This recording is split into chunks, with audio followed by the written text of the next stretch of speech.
Puluhan warga masih mengungsi pasca banjir di sejumlah titik pengungsi. Salah satunya di pengungsian Banjar Kesambi, Kesiman, Kertalangu, dan Pasar Bali. 46 orang mengungsi di Banjar Kesambi, Kesiman, Kertalangu, dan Pasar pasca banjir. Di antaranya terdapat 1 warga lansia dan 9 anak. Warga mengungsi karena rumah tempat tinggalnya hancur diterjang banjir. Saat ini kondisi pengungsian sudah mendapatkan berbagai bantuan seperti sembako, matras, dan keperluan sekolah anak. Menurut rencana, sore nanti pengungsi yang ada di posko ini akan pindah ke rumah saudara atau sewa indekos untuk mempersiapkan anak-anak yang mulai sekolah besok.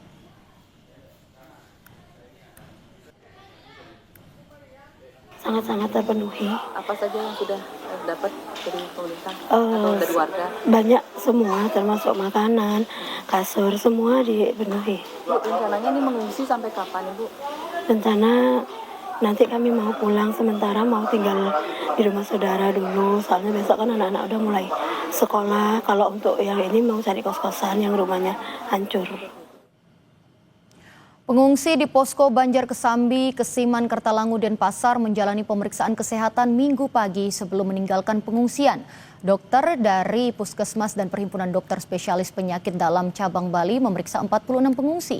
Sejumlah pengungsi mengeluhkan batuk pilek dan gatal-gatal.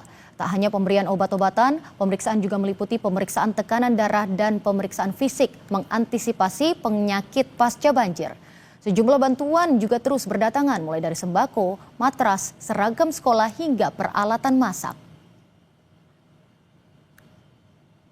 Memang lebih aware pada transmisi penyakit pasca bencana, dalam hal ini banjir ya. Jadi kami berusaha untuk melakukan screening terhadap penyakit-penyakit yang biasanya terjadi.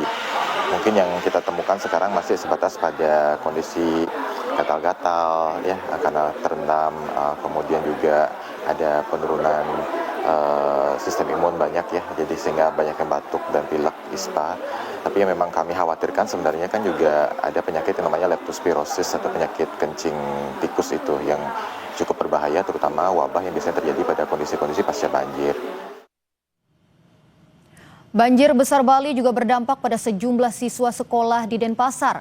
Mereka mengaku kehilangan buku hingga seragam sekolah karena hanyut dan terendam banjir. Seorang siswa kelas 4 sekolah dasar harus membeli perlengkapan baru. Pasalnya seragam dan tas sekolah termasuk seluruh bukunya tak bisa diselamatkan. Hanya tersisa 2 buku.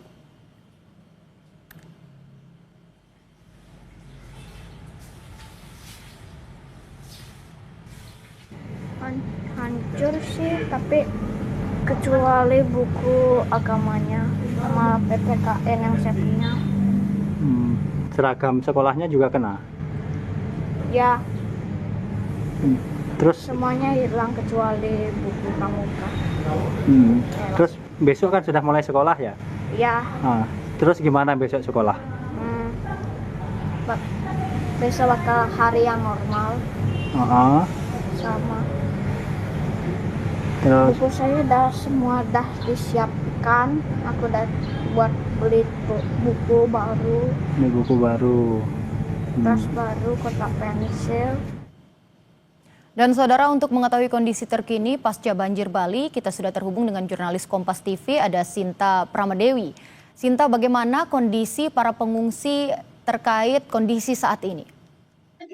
Ya, baik Tata dan saudara, kondisi para pengungsi khususnya di posko pengungsian Kesambi, Kertalangu, dan Pasar ini kondisinya baik, di mana tadi sudah dilakukan pemeriksaan kesehatan, walaupun memang ada beberapa pengungsi yang mengeluhkan batuk pilek dan juga ada yang merasa kurang enak badan, tetapi kondisinya sejauh ini masih baik. Dan saat ini bantuan terus datang dari berbagai pihak ke posko ini, ada bantuan sembako, kemudian tadi juga kami melihat ada bantuan matras, kemudian ada juga peralatan dapur, dan karena kondisi di posko pengungsian ini pengungsinya sudah semakin membaik dan saat ini mereka tengah bersiap-siap akan meninggalkan posko pengungsian ini karena memang selanjutnya para pengungsi ini akan ngekos atau mencari tempat tinggal sendiri untuk ngekos sendiri, kemudian ada mungkin yang akan tinggal bersama keluarganya dan saat ini posisinya mereka sedang berkemas-kemas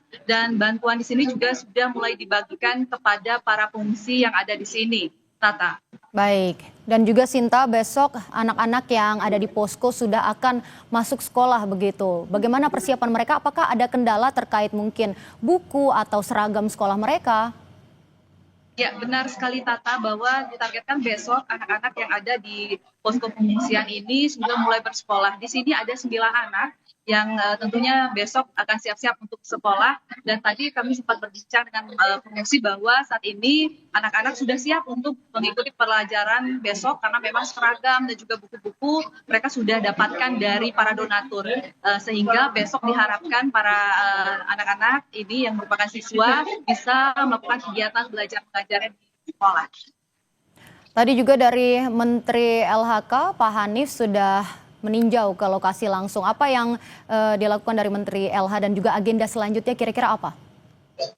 Ya, Menteri LH tadi bersama Wali Kota Denpasar menyempatkan diri untuk turut membantu khususnya proses bersih-bersih di Pasar Tumbasari. Menteri Hanif ini sempat masuk ke lorong-lorong pasar yang penuh lumpur untuk membersihkan di sana walaupun kondisinya memang listrik masih padam di sana.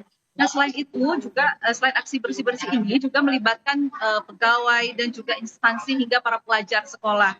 Menteri Hanif ini menekankan agar pembersihan ini cepat selesai sehingga para pedagang yang ada di pasar bisa kembali berjualan sehingga ekonomi bisa berputar di sana. Nah, ini menjadi target dari Menteri sehingga pembersihan ini diharapkan cepat selesai dan para pedagang bisa kembali berjualan. Tata. Baik, terima kasih Sinta atas laporan Anda langsung dari posko pengungsian di Denpasar. Selamat bertugas kembali.